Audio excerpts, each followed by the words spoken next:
I'm Paul Blue, speaking for the time and life stations in Denver, KLZ Radio and KLZ Television. For the next 10 minutes or so, we'd like to present our broadcasting philosophy.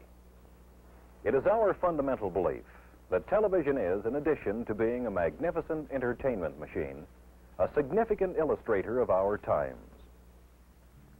This small room in a Denver hospital is a reason for television. Cutting into a human body to repair a damaged heart is important. It is not enough to write about it or speak about it.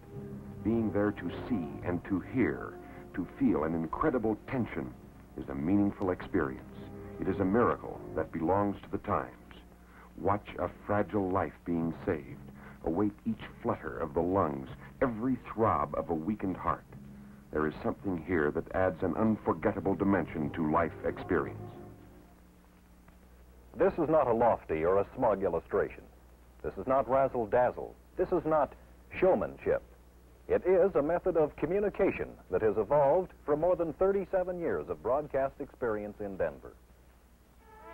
It all started here in Denver in 1923. A dentist named W.D. Reynolds was a part of that era. He didn't care much for dentistry, was more interested in fiddling around with radio and tooting on his E-flat alto saxophone. He started KLZ in 1922 and programmed it with his own saxophone music. Had his transmitter right in the basement of his old house in South Denver. Doc Reynolds had given Denver its first radio station. During the dizzy 20s and the Depression 30s, Doc was there to broadcast everything from dance marathons to track meets, from floods to NRA parades. Denver, an overgrown cow town, as Doc used to call it, population 256,000 in 1923. After the war, the young people discovered Denver. They came west by the hundreds of thousands. They needed houses. They wanted high buildings, 2 cars in every garage, superhighways, churches. They jammed and crammed into Denver. They built suburbs and shopping centers. They formed unions and trade associations. This isolated western city found itself a neighbor to the world, and it built boldly. The wind-punctured plains grew fat and rich with agriculture. Denver began to worry about industry corrupting the sky with smoke and the water with pollution. Voters throughout an ancient political machine got professional football and baseball and continued to build, build, build. The city grew to 923,000 in 1960. KLZ grew to 5,000 watts of radio power.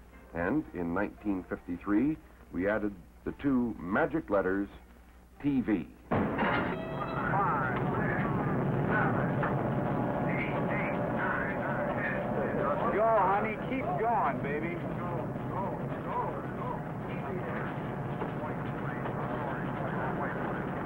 Keep going, baby.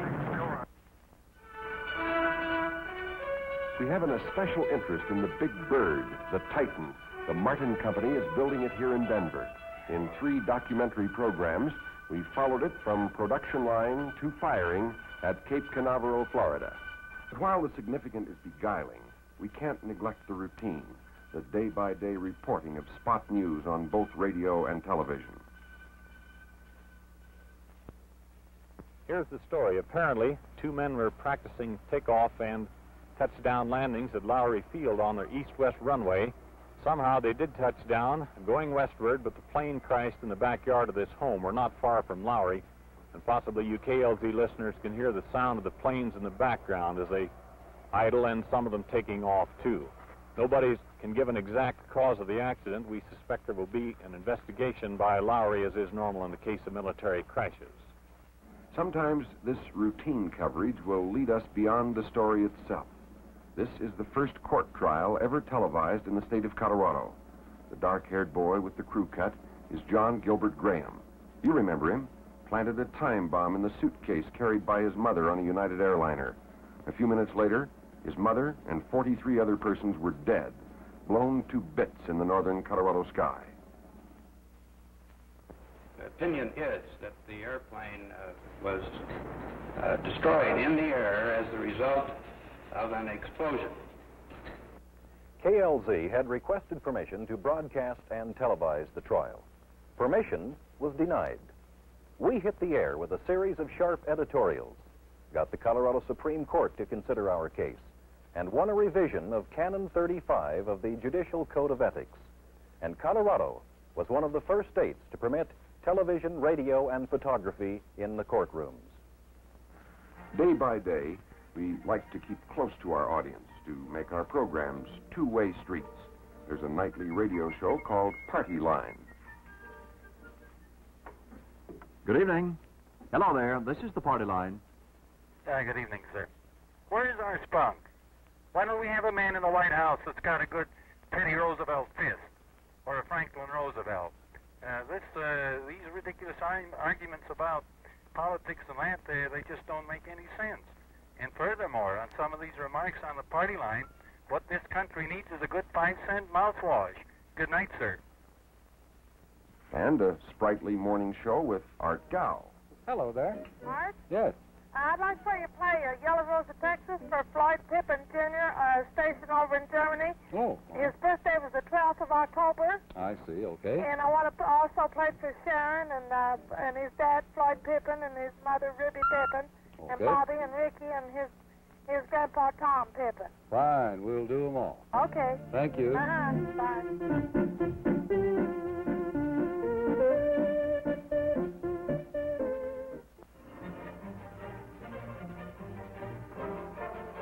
We like to think our programs are responsive to the needs of our Colorado audience, which is an outdoor-loving audience, as you can see.